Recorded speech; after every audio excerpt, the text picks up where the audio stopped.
sometimes applying for the position, I I went through unemployment a couple of years ago, and I went through the same process that you guys are going through with within the state of Minnesota. Sometimes when you apply for a job, the online application, it can take hours. Hours. It can be very tedious. So it's really important that very rarely are there paper applications anymore, but there are. So most of them are online, and I get it. It's very tedious. It's super important that you are paying attention to because when you're applying for jobs, kind of sometimes you kind of glaze over because there's so much, so many details you have to put in. It's repetitious. You've already done this several times with other organizations. So I really encourage you to focus in on the particular application that you're filling out online, whatever your profile you're filling out. Read the instructions, pay close attention. Sometimes there's a little red asterisk, a little red mark notating that they definitely need for you to put that information in. So pay attention.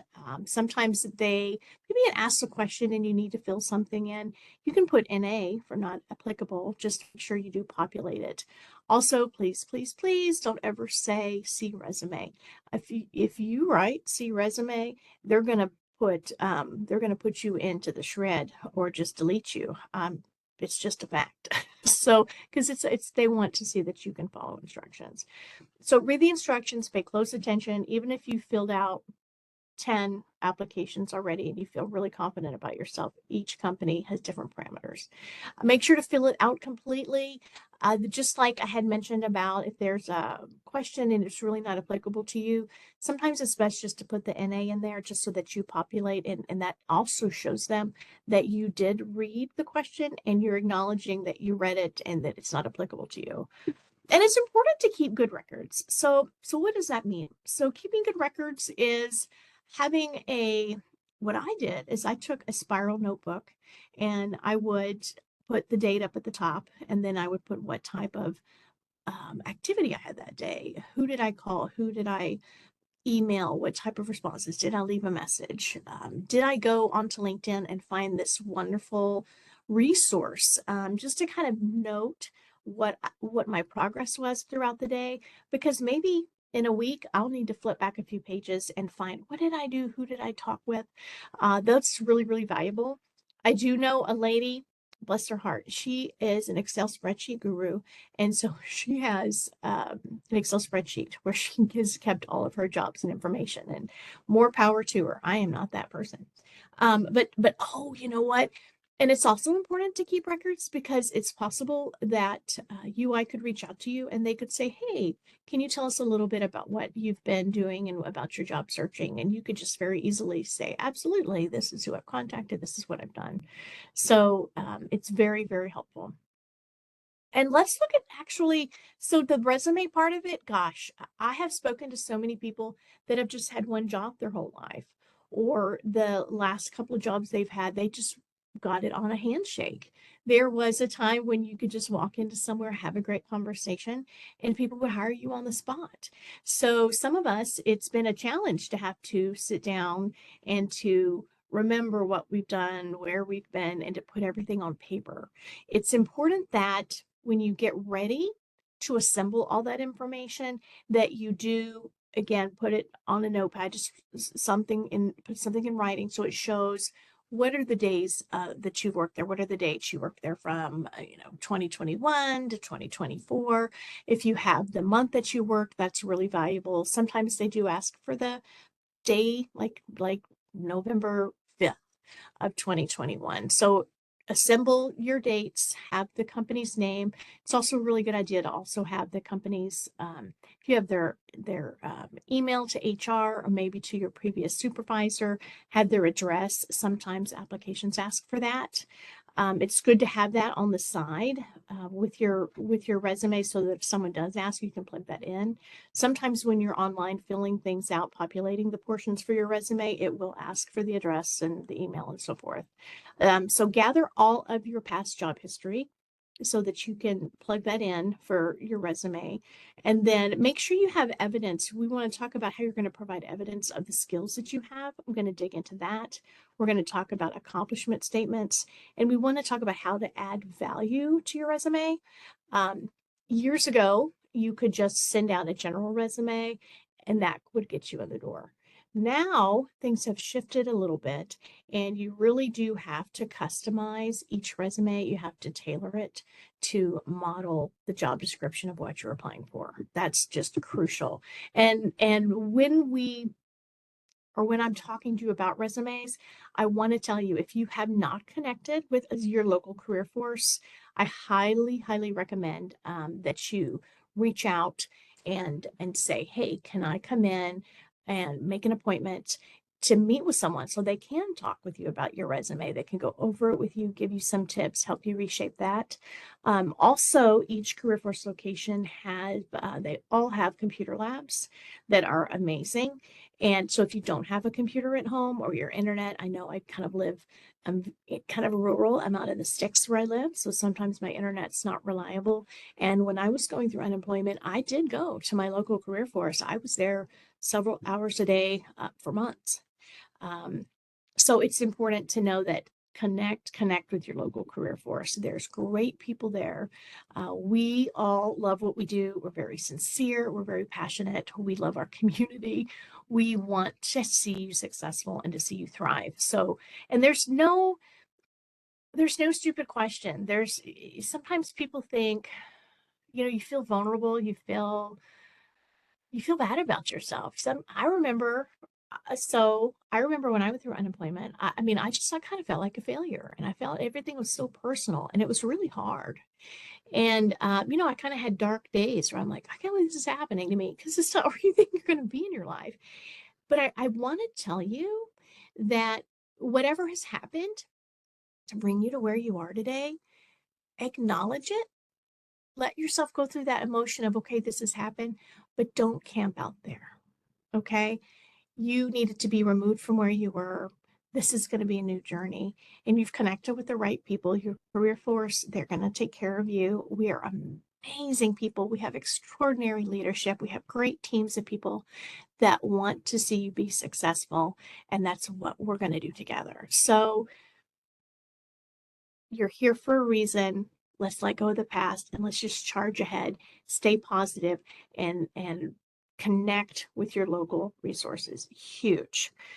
Because we are people too, and we know that you're not where you want to be. But again, it's a journey. I'll tell you, where I am today is so much better than where I was a couple of years ago. But it didn't feel like that 2 years ago. I didn't think I was ever going to get to where I am. So just remember, you're keep going through the motions. You're going to get there. It's so important. That mental health capacity of having that, being kind to yourself and talking yourself through the positive. Now, oh gosh, is there a perfect resume? I think the word perfect should be taken out of the dictionary personally. There are several different types of resume. There's the functional resume, there's a chronological resume, there's a combination. Kind of the most important thing about your resume, you want to make sure that the information is clear and concise. People can see, where have you been? What have you done? What are your skills? What are your intentions? What can you contribute to them? But what's just vital with your resume, not only does the person you're sending it to need to be able to connect with you, you need to feel comfortable and confident with what you have put out there. And you need to be able to articulate and speak about your skills, speak about your goals and what you can contribute. You have to have, if you send your resume off to somebody to create a revised, beautiful resume, and they send it back to you and they say, this is what you need. But if you don't feel comfortable with it and you can't speak about it, about yourself, then that's you're not going to be successful. So like it says here, the bottom line is you have to feel comfortable, because you need to be able to freely speak about who you are and what you have to offer this organization. And so let's talk about, these are always fun. Resumes are, so R is for a review of your qualifications. Okay. We want to have the essential information only. Okay, so years ago, you could put all the bells and whistles, everything, all of your accomplishments, everything that you've done, your accolades, all your pieces of paper for your qualifications, and people loved that. Today, it's important that you only put in your resume what the application is asking for. What are they looking for? If you have 20 plus years, but they're asking for 10 plus, you need to put 10 plus. If you have all these extra certifications and awards and things you've done, if they're not asking for you to have had that experience, please do not put that in your resume. That used to be seen as a wonderful, wonderful asset. They'd say, oh, not only can you do the job, but you're going to be able to grow and evolve. Well, today, for some reason, they just say, oh, you're overqualified. And then you can't even get in the door. So it's important that you mirror essential information only. Try not to go beyond what they're asking for. Skills based. It does. Your resume needs to show that you have the skill that you can go in and show immediate value because you've already done what they're asking you to do, or you have done something similar and you can transfer your skills into what it is that they're looking for. The U of resumes is to be unique. What makes you special? You don't want to just be a cookie cutter. You can put some of the fun stuff in there that makes you unique so that you can stand out.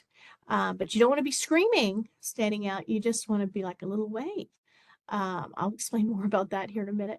Okay, so marketing, you need to be able to market yourself. You are the product. You need to, again, that's where I said a minute ago about feeling comfortable with what you've done with your past, with how you can explain to them why you'd be an asset and why it would be a win-win for y'all to both work together.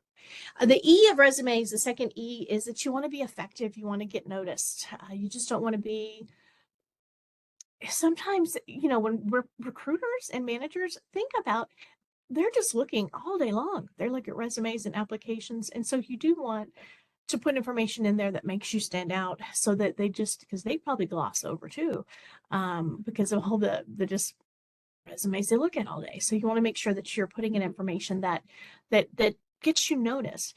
And the resumes that makes it plural, you want to be specific. You want to target each job. And again, I'm telling you, applying for jobs, it can be really tedious and it can be time consuming. What people say that it takes it's a job getting a job.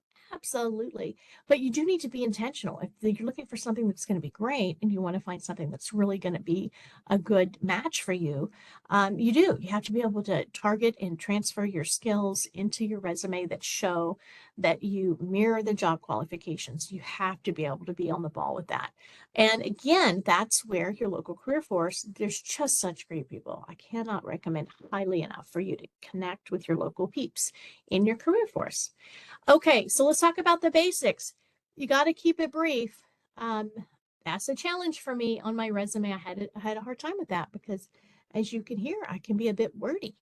You want to be brief. You really do want to kind of be plagiaristic. I said plagiaristic. So, for example, if you're going to apply for a job with a state, really and truly, they tell us that you can just copy and paste if you meet the requirement. Don't put something in there. Don't put a skill in there that you have that you allegedly have if you don't. But if you're reading a job description and it's the minimum requirements, if you had if you match those, copy paste and plug it into your resume because that's what they're looking for. But be brief, don't embellish. There's also it says, remember, the goal is to get the interview. The resume is why they're going to want to talk with you. If someone calls you and has a phone interview and someone calls and says, hey, or emails and wants to connect, you are doing great because they like you already. They're already drawn to you. There was something about you that was appealing because they want to connect. So the resume is you just saying, hey, look at me. And so you want to make sure that you can grab their attention and entice them to want to call and connect or to email and connect. So please, please, please keep things basic. Don't, again, get excited. We get excited about ourselves because we have great experience. We've had some really cool jobs or some amazing skills. If those skills aren't being asked for, don't put them in there and don't talk about it. Because sometimes people can be even though this sounds terrible, sometimes people can be intimidated if you have some really great skill or experience. Just make sure you're tailoring your resume to fit the position. And only, let's talk about this too. If you find a job, if you find a fun job description and it really speaks to you and you think, oh, this would be amazing, please go to, oh, please go to that company's website and look up their mission statement and look up their values. And if that mirrors you, then that's when you would want to apply. Hello. Hey, Jack. So we do have a question that I would like to ask here. Now, it is stated, should we only stick to one page for our resumes? I have heard it is best rather than two. What do you suggest? Oh, that question always comes up. Thank you so much. That's a good one. So really, I would try not to go over two. It's really, really important. And what you might find, well, okay, and there's a couple of areas to that, because you may have someone that has had a job, the same company their entire career, but they moved around. Then you have other people that have had multiple jobs at multiple companies where they could fill several pages. It's really important that it be no more than two. If you are a person that's in a field, like a medical doctor or even research individuals, people that have to be able to list extensive skills for scientific and different types of jobs. Those are the types of resumes that would just be really kind of lengthy. But this again is where I'm highly encourage you to connect with your local career force folks, because this is what we do. Now, I'm also going to tell you with the email, I think the email normally goes out the following day. So today is Tuesday, so it should go out tomorrow. With the email that's going to go out, just going to close this. With the email that's going to go out, there will be links, and I'm going to send Naquila there's a huge list of links that I have that I love, but there's all these links within Career Force that can show you how to build your resume, how to accomplishment statements, tools for navigating the job search. There's so many great things. There's these links to these really amazing career assessments. There's also a link to kind of dealing with job loss. Remember, acknowledge it. Don't camp out there. You need to be your best advocate. You need to be a warrior and a champion for your future, because no matter what has happened back there, and no matter what this side noise is, you are going to discipline your mind and your thoughts. You're going to be kind to yourself. You're going to be proactive. So just remember that is so important, because I know right now it's just you don't feel like yourself. So we're going to send you a link. Yes, I've gone off on a tangent with the 1 or 2 pages, but we're going to send you in that email tomorrow tons of links that are going to help with that. But everything that you want to know about your resume, about interviews, anything job searching is going to be please connect with your local career force. But I will send an extra tidbit of when you open that page up, you're going to go, oh my Lord, because there's lots of links, but it's super helpful. So yes, 1 to 2 pages. I do. I get in tangent mode. It's part of my charm. Okay. Oh, this is a fun. Oh, she's coming after me. Okay, I'm ready. Sorry. So, Okay. in lieu of that question that was just asked, um, what would be the best font that you would use? Would you say the Arial font would be best or Times Numeral? People have a different. I thought we had a slide on this. I think Arial is fine. I think that the Times is good. I'm a Calibri person. I like the Calibri. That's kind of my go-to. I would really try to keep it 11 or 12, 11 preferably. And again, I'm telling you, connect with your local career force, connect. And then when we send you this email, it's going to be a gold mine. You're going to open it and be like, oh, because you're going to see all these amazing links that are going to help to clarify some of this stuff for you. I have to show you this visual. For those of us that are visual, that's just kind of the best way for me to learn. So this is an example of a resume, okay? Well, there's two resumes. So there's one that's on the left and there's one that's on the right. So you can see the one, and when you look at the yellow and the red, okay, the yellow is where the recruiter's eyes are, they're reading. They're reading the resume. The yellow is where they're starting to focus and to pay attention. The red is where they stopped because something drew their attention in. Okay. So you can see the difference between this resume on the left. You can see, okay, they're kind of scanning, looking, there's some blue, they're kind of in the midsection, and then they lose. Look at the bottom. There's nothing visual there. They didn't even take a look. And look at the format of that resume. It's like a big block. It's like War and Peace. It's a novel. Now, if we look at the resume on the other side, you can see that there's a nice swathing. They were really paying attention at the top, and then they kind of saw a couple of little areas, and they went down, and they even made it all the way down to the bottom, and they spent some concentrated time there. They say that recruiters look at a resume for, what is it, 5 to 7 seconds? But also, you have to look at nowadays AI, the artificial intelligence. A lot of companies, they just plug in the qualifications and the specifics that they want. And there's a computer that is scanning and delivering to the recruiter or the hiring manager without ever having passed through a person's eyes. So that's why we say it's really important for you to put in the keywords, tailor the resume to really mirror the job description, because times have changed with looking for a job. It's not as easy as it used to be. Oh, Business Insider. How did that get? Oh, look at this little commercial in my. Oh, here we go. Now, are we back on track? Aquila, what happened there? Business Insider. Oh my gosh, is it going to take me back to Business Insider? Okay. So apparently, I clicked my mouse on that slide, and I guess the visual came from Business Insider. So that's a note to self not to click on it. Okay, so make it scannable. This is where I was talking about the AI portion. So we see a lot of resumes. This is what we do. We connect with people and we just champion and give you all the goodness we have and send you out to be successful. So please, in the resumes that we see a lot of folks that are being fancy.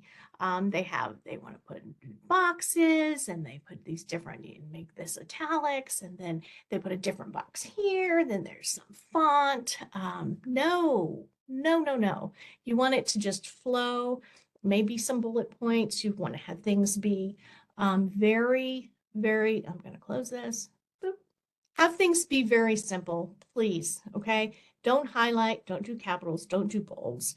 No graphics. Do not put a picture. Nothing cute. Please do not list your hobbies. Please do not, I'm going to get ahead of myself, but I'm going to say it. Don't put any identifiers. Do not put your address. Do not put the years of when you've acquired your education. Don't do anything that's going to identify you with age or anything that's going to show like where you live. You can put your city and your state, but then that's, yeah, don't, no, resist. I think that's something that we did in the past, but it's not something that people do now. Okay, so back to the basics. So your resume, it is a selling tool. You are saying, this is who I am. This is what I have to offer. Choose me, pick me to come work for your company. This is why I have value. You want to be honest and positive. Please do not put information on your resume that's not factual. And that's one of the fastest ways to be terminated, is if you embellish or put something that's wrong. That's grounds for termination, period. Focus on your accomplishments. We're going to jump into that in a second. You want to be targeted. Again, I've said this, I'm kind of like the broken wheel here. You want to tailor your resume to match and mirror what the job description is, only if you have the qualifications. And again, it says overqualified, then it is not targeted. So when you see a job, I mentioned this earlier, if you see a job that appeals to you, please go to the company, look at their vision statement, look at their mission statement, take a peek and say, okay, does this mirror who I am? You can also use portions of their vision statement, their mission statement on your cover letter. Just you can show them that you're like-minded. If you see a position that's appealing to you, maybe because sometimes when you've worked at a company for a long time, you have seniority, you're making more money, and then when you lose your job, you have to start over. Sometimes you have to start not necessarily entry level, but you're not going to be at that high level, I'm sorry, I'm having allergies, that high level management position again. So if you find a position that appeals to you, where you feel that you could do that job and be happy with it, maybe a little bit below what you're used to, go and look at their company on LinkedIn, do research about who they are and the employee reviews, and then look at what's great about LinkedIn. Look at the people who work there currently. Do they promote within? You can look at people's past work history and past information. And if you feel that after doing research about the organization, just both, Googling the heck out of them and reading their website and then looking at LinkedIn, if you feel that you could connect yourself and you could join that company, maybe in a position that was lower than where you were, then apply.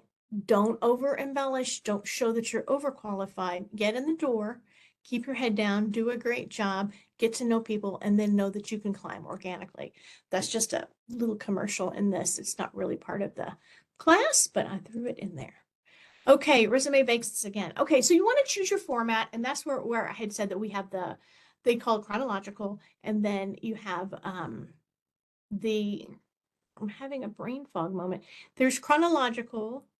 Oh my gosh, brain fog. It's a menopause thing. So you have the chronological, and then there's a combination. Am I chronological? I just lost my train of thought. I did. What to do? Aquila, I had a brain fog. Oh, chronological and functional. So you can do either or a combo. And really, who can really put their finger on the best one? Sometimes it's just a little of everything. Okay, I'm ready. I had a brain fog moment. It happens, human. That's okay. I was going to jump in case it was needed. It's gonna help Um, me. Help a girl out. but we do have a few questions if you would like to. We can address those. Let me go ahead and get them pulled up. Yes, ma'am. All right. So, one that was stated, what do you do when the first question on the application is, have you ever been terminated or asked to resign from a position? Oh, that's tough. That's a great question. And so here's where it's interesting because you do want to be honest. And sometimes it's everything is subjective, which is crazy. You could say yes and then put your reasons, which I need to be very delicate with that. You need to be honest, and either the person that's reviewing your application, they may be totally closed-minded and say, oh, no one should ever be terminated. Something must be wrong with this person. They might dismiss you, which could be a good thing because that person maybe hasn't had life experience and hasn't had things happen in their life where they're going to be able to relate and connect and be a good manager for you. Or you so you might be shut down because you said yes, or you might have the person that says, oh wow, they've had something happen in their life, and maybe they see that you're somebody that that they want to talk with because maybe they've had something nefarious happen in their job history. So always be honest with the yes, but then you need to, the way you articulate it, that's something where I would connect with your local career force to talk to them about how to word that appropriately so that you don't say anything that's too much or that scares people away. But you can just put in there kind of what happened. Maybe it was a change of management. Maybe it was a change of change of policies, new projects, something. But yes, so always be honest. Yes, yes, yes. But connect with your local career force, discuss that. And also, there's wonderful resources. You can just Google away and all sorts of, you can find lots of things on Google that can give you tips too. I'm ready. So what do you mean by skill focused? Oh, I'm getting there. I'm gonna roll through. So hang in there. We're getting there. Anything else? Oh, she disappeared. Okay, so thanks for the save and my brain fog moment. So we have the functional and the chronological or both resumes. So you need to kind of choose which format, what works best for you. You also, oh my goodness, so the top third of your resume, that is where everyone, one of the girls that works here, that she says that's her jam. That's what she loves. That's where you're going to capture the attention of the recruiter, the hiring manager, and they're going to want to meet you. So that's very important that you put that information in, that captures their attention to be able to put, what's your objective, or, what are your skill sets. Include white space. What does that mean? So do you remember the visual I showed you, where I clicked on it and it took me to the business page? So we had the one resume that was like War and Peace. It was just a big old chunk of information. There's no white there. It's just verbiage, just straight verbiage. And just that's too much. It's overwhelming. Someone's not going to want to look at that. It's like a headache in advance because it's just too much. So when you have white space, include the white space, that's where your resume is basic, it's simple. You have the efficient, correct information in there that's going to capture their attention, but you're not overdoing it, and you're not single spacing and keeping everything crammed in. And that's again where your local career force can help you. And then, oh my Lord, error free. Yes. So when this is with anybody, when you are, I'm going to close that.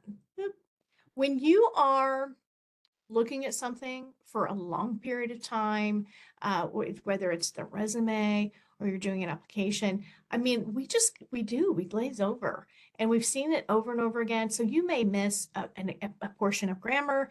You could have a misspelling, or you could have missed font in an area where you cut and paste something. So it's really crucial. Please have someone else look at your resume. I talk to people all the time and they say, oh, my friend looked at my resume and they work in HR. Um, I appreciate that. And I think it's great. We have friends and family that look at things, but they may not be as objective with you as someone that works with career forces, for example. So encourage you. This is a free service. We are here for you. We are professionals. This is what we do. This is what we love. Please, please reach out. And also, please, when you have your interview, a lot of people say, what is your five greatest qualities, and what is your weakness or your stressor? Please don't say perfectionist. And the reason why I say that is, especially don't say perfectionist if they pick up your resume and then there's just all sorts of typos on there. That is a big deal. And I tell you, I have started becoming a typo person. It's what it is, and I'm working on it. But there's some people I know there are managers and recruiters out there that if you just have one or two typos, if something's on there that's just kind of benign and innocent, they won't give you the time of day. And that's terrible because they're missing out on some good people, because errors are human, but you just don't want it to be um so offensive that they think, wow, I'm never going to be able to trust them to be able to do a project or to be able to handle something and be autonomous and do their job. I'm going to have to babysit this person because they can't spell or can't do grammar. And now there's so many AI resources that you can put your resume through and you can look at, and even your work through. So there's really no excuse for having um, any type of an error on your resume, because you've got your local career force that you're going to reach out to, and we're going to help. So edit, edit. Okay, where's my little buddy here? Okay, we're going to talk about the different formats. So resumes can be formatted in lots of different ways. Mentioned the chronological, so that's going to be organized by your job history, so that that's the dates. Then you have your functional or skills based, so that's just going to really focus on the skills that you have. I'm having allergies. Hmm. the skills that you have, excuse me, that are applicable to the job that you are applying for. Remember, don't embellish and put anything above and beyond if it's not within that realm. Of course, combination is a combination. So whichever you use, you want to make sure that you choose a format that tells the best story. So it's going to paint the best picture of who you are and why they want to connect with you. And no matter what the format, target the job you're applying for every time. I feel like I have really hit that hard. Okay, this is an example. So this is an example of a chronological resume. So we have Mr. Robert Doyle, and then it has the phone number. And then now on this one, I love this because it has his email and then his LinkedIn. So, and then of course there's a summary, has information about his experience, his skill sets, experience, and then employment history, and then the education. Okay. Pretty simple. Now this is more of a functional. Now on this one, they didn't include, if of course, if you had a LinkedIn, then you'd want to put your LinkedIn there. But this is pretty simple too. It just immediately starts with what type of job that they're targeting. And if, of course, like it would be the job that you're applying for within that field, that realm. And then it just rolls into their qualification highlights and their accomplishments. And then just down at the bottom, that's where it actually says where they had worked. And in this type of resume, they could say, hey, wow, look at their skill sets. And then when they reach out to you to interview you, then they could ask for your references and really dig in more so and ask for you to say, hey, what did you do at this particular position? What did you do in this role? But it just again depends on your comfort level, what you want to put in there. Now, this is a combo. So this has everything just kind of spliced in. I tend to be, I like the combo resumes, but again, it's total personal preference. It's personal preference on how you format it, but it's just the importance of putting the proper information in, not over embellishing, being honest, mirroring the position you're applying for, huge. Okay, now let's look at this. I love it says somewhere Minnesota. So this is an example of the basic part of the resume. So at the top, boop, right here, this is where we have Miss Elizabeth B. Job Seeker, somewhere Minnesota. So you have your name, where the city, state, phone number, email, and then your LinkedIn. Okay, I'm going to do a little mini tangent again. Okay, so let's talk about email address. Please, please, please. Yes, we will send out examples of the resume, Katie. Okay, if your email is hot Harley dude at Hotmail, good for you. That's awesome. But for your job search, I would highly recommend that you create a separate email that's more professional. We see, oh my gosh, we see emails all the time that are alarming. So just be mindful.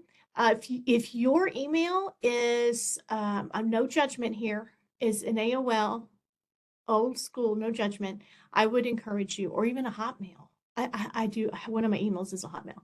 I would encourage you to create a Gmail account specifically for your job search, because that could also be a bias with ageism. It's just the truth. If your email has your date of birth, 1959, 1974. Please, please, please.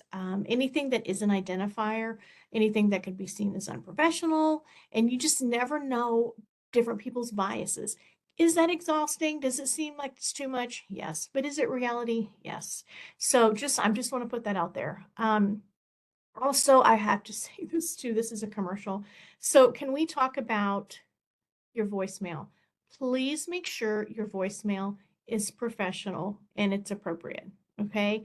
Please make sure that you listen to your voicemail and that people are able to leave a message, because when they're calling and voicemail's full, a lot of times people won't call you back. It's just a fact.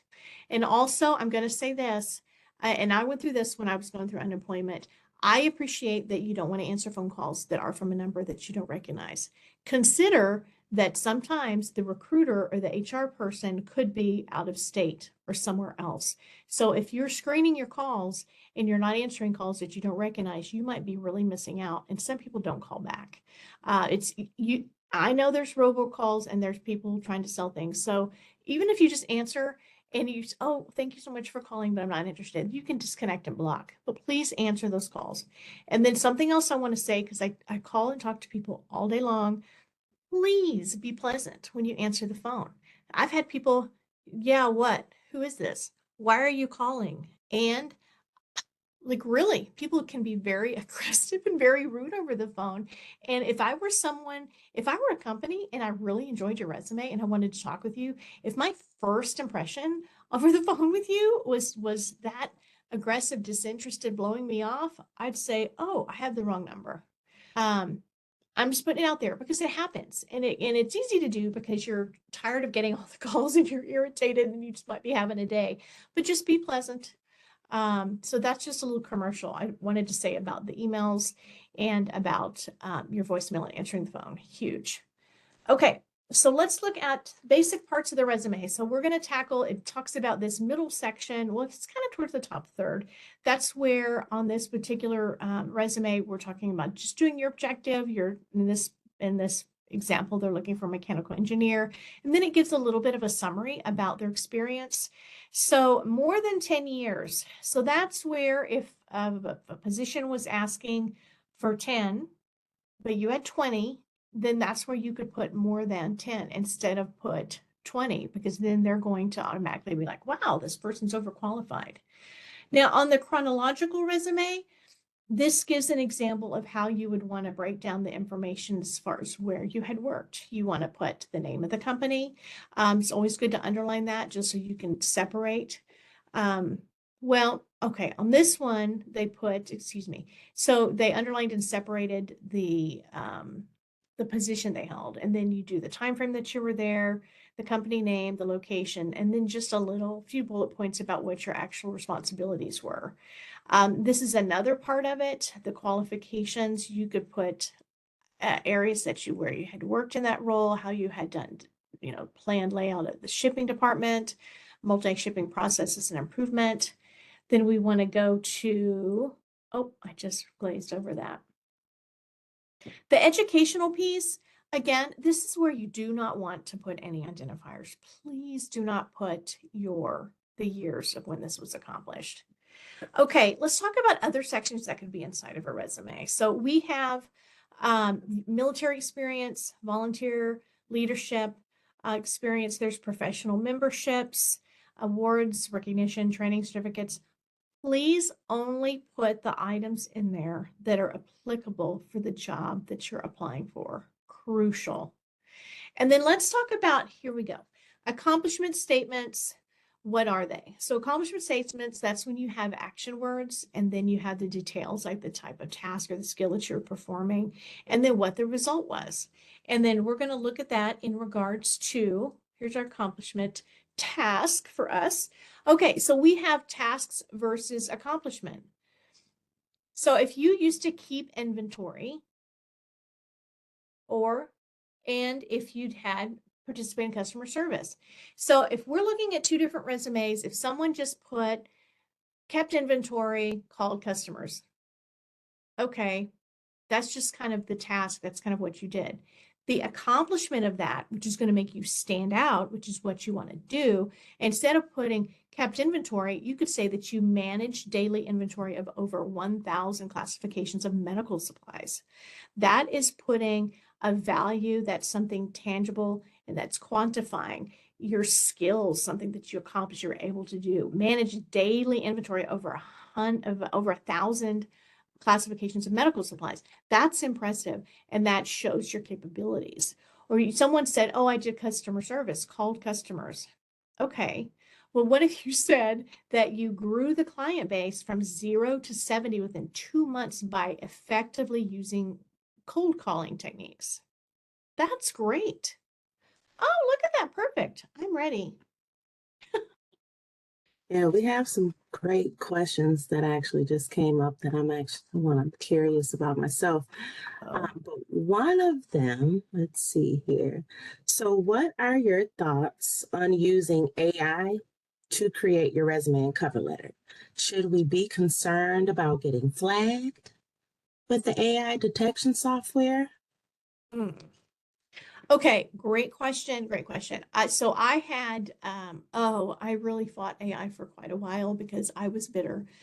Just gonna be honest, I was bitter because like when I went to school and when I was doing things back in the Stone Age, um, and I love that I'm aging and still here. I'm just being silly. Aging is good. But I was bitter because you used to have to use the Dewey Decimal System in the library and you used to have to really dig in and research. And now people can Google and check things out. And I was kind of bitter about it. But then I have started using it recently with emails and different things because sometimes I can be wordy, I talk a little much, or put too much information, or I get put too much passion or too expressive in emails. And so I've started running things through like Chat GPT. Now, yes, I do think AI can be great in the email that we'll send you. It will have some information. However, please don't take your resume, pop it in an AI, ask it to revise, and then just copy paste and move on. You need to be responsible because this is information that you're attaching your name to. If you use AI to look at your resume, you sure do need to go through and read every single thing that the AI altered and make sure that it would fit into how you communicate, to how you speak, because the recruiters and the HR people and the hiring managers, they're using AI too. And if they look at that and say, wow, this is a bit robotic, you might cancel yourself out. So absolutely use AI, but don't allow it to become your speaking voice because that's, you need to be your authentic self. But yeah, I think AI can be great, but you need to read it and revise it and make it be something that you could speak to where it seems reasonable. And you can, AI can be amazing where you can put in copy the job description and like type into Chat GPT and say what would the top 5 interview questions be for this and pop it in there. And then, what would my answers be per my resume? Stuff like that is really cool. But remember, please, if you do that, change the wording and how you would present it into your own verbiage using their guidance. Okay. I hope that answered that. Okay. Do we have time for one more? Oh yeah, let's go. We may run a little over, but we'll attack. So, are objectives really needed if you have a summary for your resume? No, I wouldn't say so. I'd say one or the other. Just one or the other. Yeah. And then also remember your local career force, there's just amazing people there with just wonderful, genuine personalities. We're really fun people. Just a real eclectic group of different cultures and diversity. And there's just amazing people at each location. So I think you'd be able to go in and kind of find your groove and someone that could really kind of bring out the best in you. Okay, so that's just, do you see what I'm saying here about just the task? You can say, oh, okay, well, I kept inventory. Or you could really put something tangible there that they could really lay their hands on and it shows what you were able to do. So that's the difference between task and accomplishment. And then cover letter. Okay, I'm just gonna do a small blurb on this, and then also the information that we're gonna send out tomorrow. It's gonna have links to cover letters, and there's also a cover letter class. Do the cover letter. Just go ahead and do it. Quick story. There was positions because I kind of stalk the jobs with the state and things that are going on just with jobs out there, period, because I try to get people connected. There was a position here working with a state that it had been posted like 4 times. They couldn't find the right people. And then in the 4th time, I noticed it was posted in big, bold letters. It said cover letter required. And it was at the beginning of the job description. And I was like, wow. So I called that recruiter and I said, hey, what's up? I've never seen a job description like this. And they said, yes. They said this is their 4th time to post it. And that through towards the bottom in previous posts, it had said cover letter required and you needed to email it to the recruiter, blah, blah, blah. But no one ever followed the directions. And one of the reasons why they asked for the cover letter is because that job required an extensive amount of documentation and they needed to see what type of grammar, what type of skill set they had in being able to just put anything in print. So please, please always do the cover letter. There's great classes on that. We'll send you some links. Someone may say it's old fashioned and be like, whatever. But then someone else may say, wow, and they might be impressed. And always call the recruiter, go on LinkedIn, do whatever, find out, do your best to find out the name of the hiring manager. And if you can have that on your cover letter, that's impressive. Because heck, the person that you might be replacing or that they're trying to hire that had left, they may have not been someone who took initiative or had any ability to go and seek and be autonomous in their role. And your ability to do that could be the difference between getting hired or not, even being looked at. Okay, cover letter content. So this is where you want to do cover letters are pretty simple. So you want to state your intent, the type of job you're applying for. You want to indicate the interest, why you're applying. You want to explain how you match the employee's needs.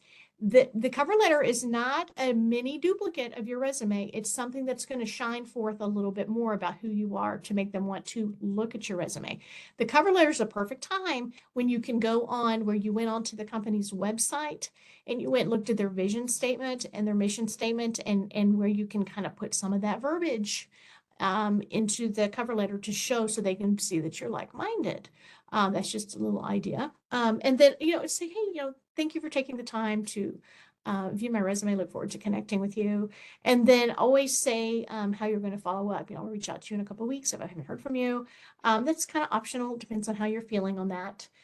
Resume review, so important. I'm just really trying to get it into your mind that you want to connect with your local career force. Great people, good people. And then they know other people. They know people that are in your local area, things that are happening, classes, workshops. And then, oh, good. Sometimes I run long on these classes. So let me ask, are there any questions in the chat that we want to tackle? As always, I get to submit your cover letter. Yeah, always cover letter. I'm ready. What you got? See. I believe we addressed most of them. There were a Okay. few left. Let's Sorry, see. allergies are taking me out. So if I only worked a job for 3 weeks, should I add it to my resume? No, I would not. I would not. So do we list 00 on the years you graduated or ended a job when the employer application asks for it? Oh, so that's a really good question because sometimes it does have the little red asterisks required and you can't get away from it. When when I had times when I was applying for something and it said, okay, when did you acquire your college degree or high school or whatnot? I would put like let's okay, today is the 28th. I would literally put if I was applying for a job on 1/28/25, I would put 1/27/25. I would put the day before because I am not going to do anything to indicate my age. And it would accept it because it was prior to today. So and if you're applying for a position and it asks you like for the specific date, and you know that you worked there like November of 2021, but you don't remember the actual day of the week, I just always put the first day of the first Monday. Like I'm looking at the calendar across from me. So November, well, this is out in the future. Okay, let's do January since January is still here. So I would put, so for this, so I would put January 6th. If I'd started a position, I knew in January of 25, but I didn't remember when. I'd put January 6th because the 6th is the first Monday of that month. Does that make sense? Yeah. But again, all of these questions, I'm telling you, please connect with your local career force. And the most important thing I want to say to you is I have 100% been there. And there, oh my gosh, all the emotions, all just and sometimes you feel, I remember I felt kind of crazy because there's just this unpacking, like this roller coaster, and you really have to just claim your mental health and your peace. And you have to remember who you are and your value and what makes you great and what other people love about you and what you love about yourself. Discipline your thoughts, keep the negative away, keep positive people around you. Sometimes you have to put up boundaries. I remember I stopped watching the news. I couldn't have anything negative because I was at my limit. I actually told a couple of friends of mine because they just weren't being supported. They didn't know, why can't you find a job and what's going on? And I had to say, hey, I'm just going to need some space. And another part about losing your job, it's not just the income, it's the routine. It's the getting up, it's the fellowship. There's even people at work that it could be dysfunctional and they're not your favorite people, but you do like seeing them. And sometimes, it's good to see the dysfunction. And I'm not making light of it, but I'm seeing there's emotions and there's a lot that goes into job loss. It's happened. You're here now. Your future is going to be great. Claim the goodness and the peace of mind. Keep the negative out and just champion yourself and just be strong. No outside noise. Focus on your career force, folks. Please reach out to me if you'd like to connect. I'd love to help you get to where you need to be, and then I can introduce you to other folks. But just claim the goodness of who you are and what you have to offer. No noise. And the career force, our leadership, everybody that works here, we're so sincere and passionate about what we do. We're